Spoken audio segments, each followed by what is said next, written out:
So hello everyone again. This is lecture number 4 part 3 of semiconductor electronics materials devices and simple circuits. In the previous part of this lecture only we have started with the PN junction, in which we understood bias, then we understood two different processes happening in a PN junction formation, which is based upon your diffusion and drift. Okay, so let's keep understanding these all concepts. Let's move on to the another concept, which is barrier, potential, etc., and let's move forward. So I am Sameer Lavankar. Let's begin our discussion. So right now we are on the PN junction concept. Then in the previous concept we understood what is basically introduction of this. So how we devised first of all using a cathode ray tube. Then we went on to modern IC chips, etc. Then the next concept we understood the classification of metals, conductors and semiconductors, in which we understood concepts such as conduction band, valence band. Then we understood a potential, threshold, basically energy gap for concepts, band theory, etc. were being understood in this. So if the energy gap overlaps, that is conduction band and valence band overlaps, and that those are called as your metals. If that is very less, if the Eg is very less, then such that the electron can jump from a valence band to a conduction band, then that is called as your semiconductors. And if it is very high, if the value of Eg, that is energy gap, is very high, then those are basically called as your insulators. Okay. Then next we understood intrinsic semiconductors and extrinsic semiconductors, and then finally right now we are on the PN junction formation. Okay. So let us understand with PN junction concepts. So okay, so these all things were completed. Let's start with the new discussion today. Okay, so initially diffusion current is large and the drift current is small. Very quite evident, because these are only very small, and these are having very high concentration. Okay, so these all things are just to for your remembrance part only. You can understand this kia ki the diffusion current is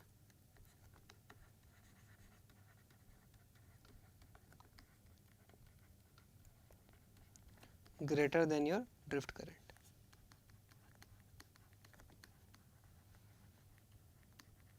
Fine, so this is the thing to be remembered.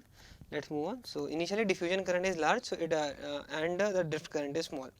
Now as the diffusion process continues, so this is the initial part. Okay, so initially what is happening? So this is the initial phase in which diffusion current is greater than the drift current. Okay, as the diffusion process continues, what is diffusion process? Diffusion process is the process of movement of charge carriers from, let's say, N type to a P type for electrons and a P type to an N type for holes due to the concentration gradient. Okay, fine. So as the diffusion process continues, the space charge region, so this is the space charge region, this is the space charge region. Okay, so this is space charge regions on either side of the junction extend. Okay, so what is happening as we keep on, the diffusion process continues, this region keeps on extending. This region keeps on extending. So let us say at some time t is equal to t1, it was this much. At some time t is equal to t2, it was this much. At some time t is equal to t3, it was this much. Fine. So thus increasing the electric field strength and hence drift current. Okay, so basically drift current keeps on increasing. Okay, so it keeps on increasing as the diffusion keeps on taking place. Okay, so as the diffusion keeps on taking place, the drift current keeps on increasing. Okay, and thus finally a PN junction is formed. So that is the complete end, or that is the complete procedure of how PN junction is formed. Let us try to revise this complete situation again. So what was happening actually? So let us say we have a P type semiconductor, we added some impurities into it so as to make a P type here and N type here. So a metallurgical junction was being formed, which was basically a PN junction. Okay, now what was happening? We already know the concepts that an N-type semiconductor has a majority charge carrier of electron, minority charge carrier of hole. A P-type semiconductor has a majority charge carrier of a hole and a minority charge concentration of a electron. Due to this concentration gradient, what is happening? There is a movement of this charge. Let's say from N-type electrons are passing, and from a P-type the holes are passing, or positive charges are passing. This process is called as diffusion. Due to this diffusion, what is happening? Let us say in an N side there is a evolvement of a positive charge there, or let us say and an ion donor is being created there. Similarly, in the P side there is an ion acceptor being created. Okay, due to this what happens is an electric field is created in the in this region. So this is nothing but called as a depletion region. Okay, due to the positive and the negative charges present here also, there is an electric field being generated. This electric field leads to the movement of the electrons and holes again, which is called as a drift current. Okay. Also, so basically what is the complete process happening? So there was a diffusion happening, the diffusion keeps on happening, this region, this depletion region keeps on getting widening, and finally at some stage this thing stops, and this is where we say that the PN junction is created. Okay, fine. So now in a PN junction under equilibrium, there is no net current. Please remember this very carefully. So when a complete PN junction is under equilibrium, then there is no net current. Okay. The loss of electrons from a N junction and the gain of electrons by the P region causes a difference of potential across the junction of the two regions. Okay. So basically, because there was a complete passage of electrons here and a complete passage of holes here, what happened was that there was a potential difference happening across the junctions of the two regions. Okay. So there was a potential difference happening, which we can see from this here also. Okay. The loss of electrons from the N region and the gain of electrons by the P region causes a difference of potential across the junction of the two regions. The polarity of this potential is such as to oppose the flow of carriers so that a condition of equilibrium exists. Okay. So we can understand this situation is in this way also. So let us say that there was a diffusion happening in this direction and there was a drift happening in this direction. Initially the initially the diffusion current was very higher than the drift current. Okay. So then as the diffusion keeps on carrying apart, so see, let us say it is having 50 amount of electrons are present here, and 0 amount, let us say 5 amount is present here. What is the concentration gradient? It is 45, correct? Now as we keep on adding the electrons from this portion to this portion, it is quite clear that this gradient keeps on getting smaller. Let us say after some time there were 50 here, it changed to 45. That means 5 electrons are added up here. That means now the concentration has changed to 10 here, right? So it's 45 minus 10, which will give you difference which is less than 45, right? So what I'm just trying to say, let us say in initial time scenario, let's say at t is equal to t1, the amount of electrons on this side was 50 and this was 5 here. That means the difference or the concentration gradient was 45. Now let us say at some time t is equal to t2, 10 electrons went to this direction, right? So if 10 electrons went here, so it changed to 40 minus 15 here, right? So hence what we can say that let's say at some time t is equal to t3 again, what is happening, that this 40 lead to 30 and therefore this led to 25. So as you can see that the concentration, this delta value or this gradient is also keep on decreasing. If this delta value is decreasing, that means the diffusion current is decreasing. If this diffusion current is decreasing, we know that as we keep on diffusing, the depletion region keeps on increasing. If the depletion region keeps on increasing, the electric field keeps on increasing. The electric field gets widened up, right? If the electric field gets widened up, that means the drift current keeps on increasing. So what is the complete procedure? In the complete procedure, the diffusion current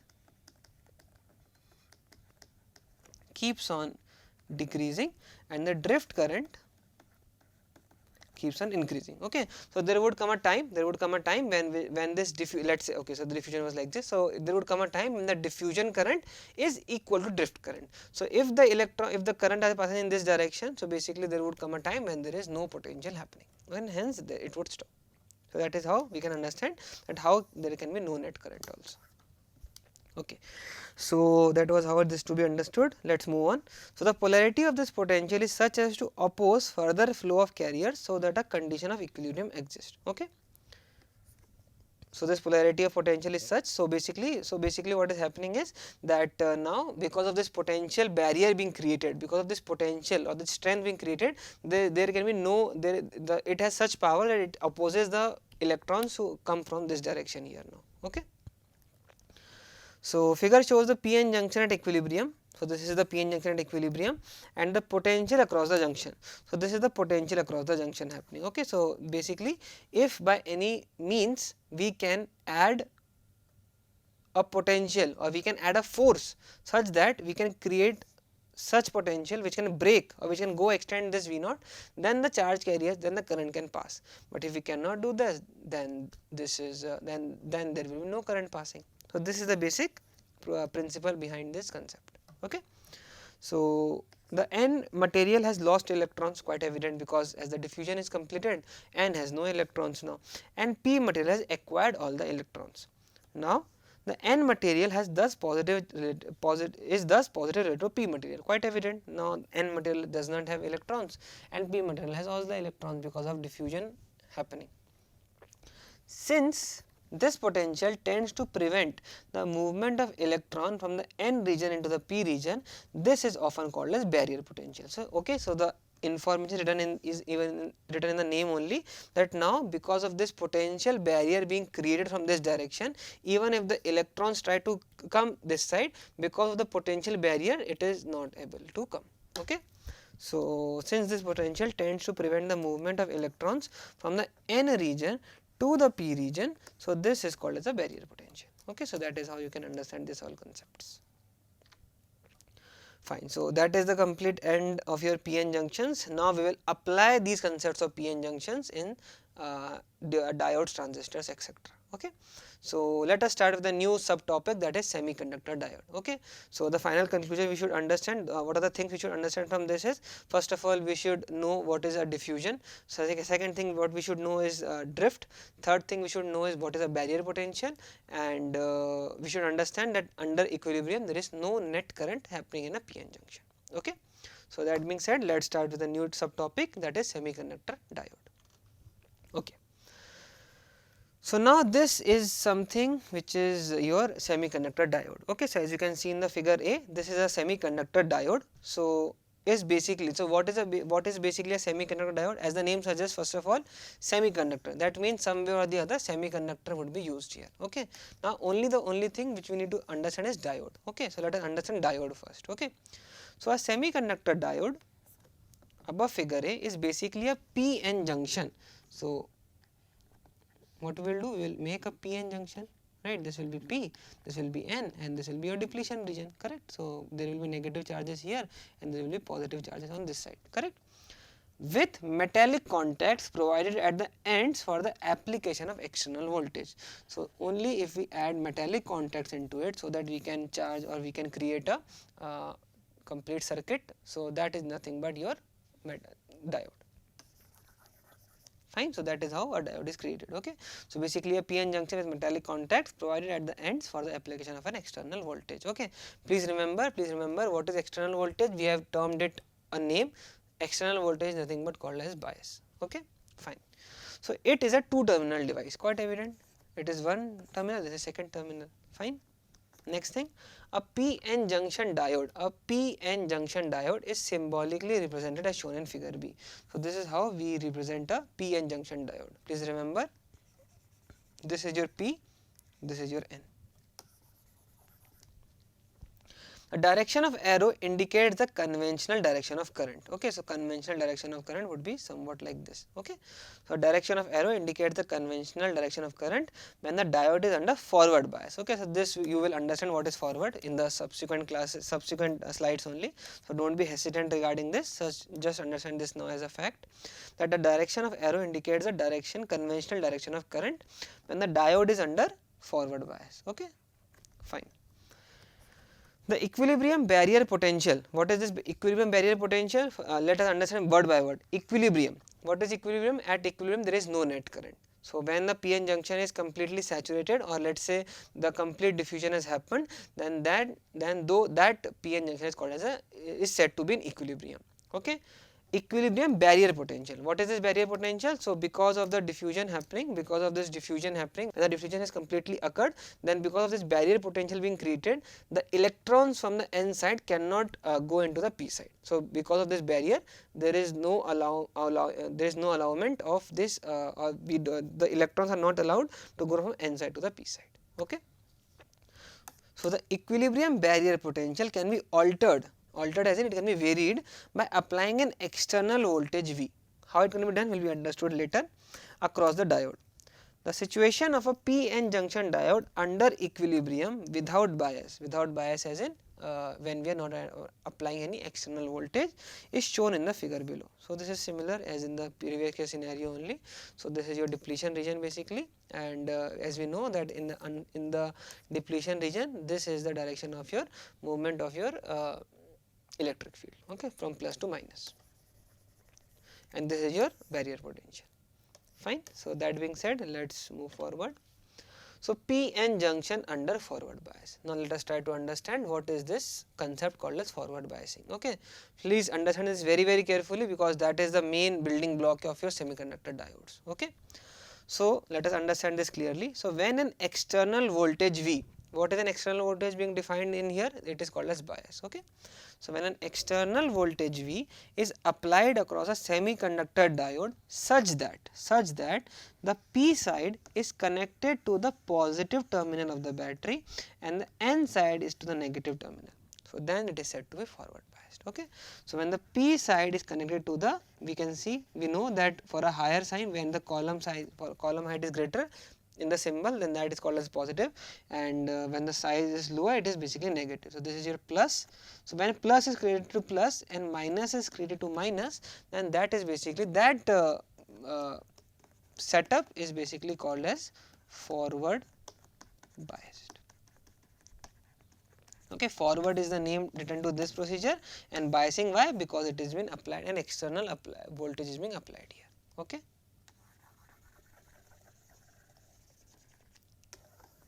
Fine. So, that is the definition of your forward biasing. Now, the applied voltage mostly drops across the depletion region. The applied voltage mostly drops across the depletion region. Okay. So, whatever the voltage would have been occurred here, where does it goes? The majority goes here inside the depletion region. Fine. And the voltage drop across the P side and the N side of junction negligible. Quite evident, if the majority is being taken care by the depletion region, then the fewer potential left would be taken by P and N junction, correct. So, this complete potential will be divided into 3 parts here. Okay. So, this will be negligible, this will be negligible, but this will be majority.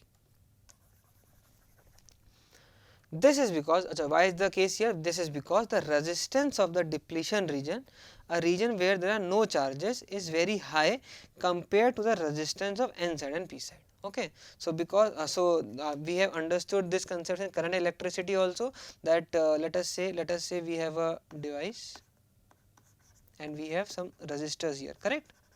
So, the highest amount of potential would be taken by those resistor or that resistor which is having the maximum value, correct, if they are in series. Fine. So, that concept is only being applied here. So, because the resistance of this depletion region, why is there a resistance in the depletion region? There is a resistance in the depletion region because of the making up of what we can say barrier potential. Okay.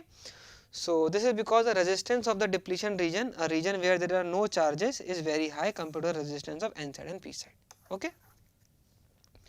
The direction of the applied voltage V is opposite to the built-in potential V naught. Quite evident, this is also very clear. Why? Because as you can see, it will move from plus to minus, right. This is the movement of your potential, which is external applied voltage. Okay. So, the direction of the applied voltage V is opposite to the built-in voltage V naught. As a result, what will happen? The depletion layer width decreases. This is very important. Okay. So, I will keep on writing the important concepts here. So, in forward biasing, the depletion region decreases.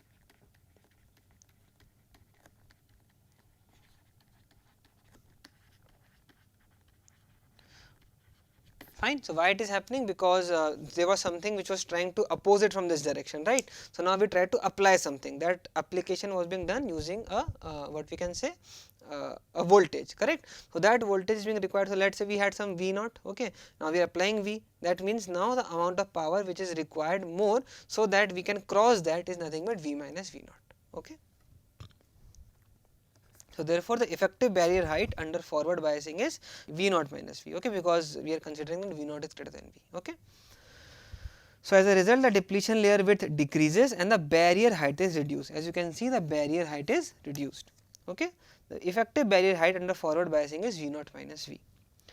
If the applied voltage is small, the barrier potential will be reduced only slightly below the equilibrium value, and only a small number of carriers in the material, those that happen to be in the uppermost energy level, possess enough energy to cross the junction.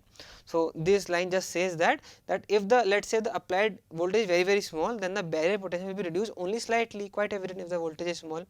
below the equilibrium value, and only a small number of carriers in the material, that those happen to be in the uppermost energy level. So only those which would have been somewhere here would be able to cross now. Okay, so very small current would be produced, okay, which will produce enough to cross the junction, so the current would be small. Quite evident, because only those energy or those electrons would be able to move which will have such velocity or such voltage values which are just less than V naught, correct. So they were not able to pass because their value was not greater than V naught, but because now V naught minus V is the barrier height, therefore which are just below the V naught would be able to have such energy, so that it can move from or it can pass, it can be helped in formation of current.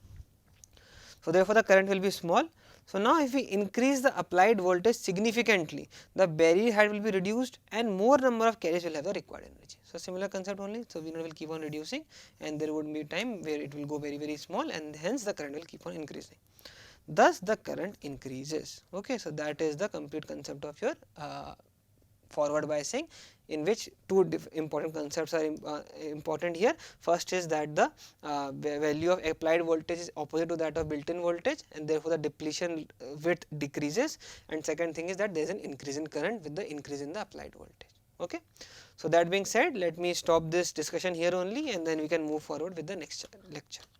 So the course progress for you, first of all, we started the introduction, then classification of metals, conductors and semiconductors, then intrinsic semiconductors, then extrinsic semiconductors, and right now we have completed with the PN junction, and we have started with the semiconductor diodes. Okay.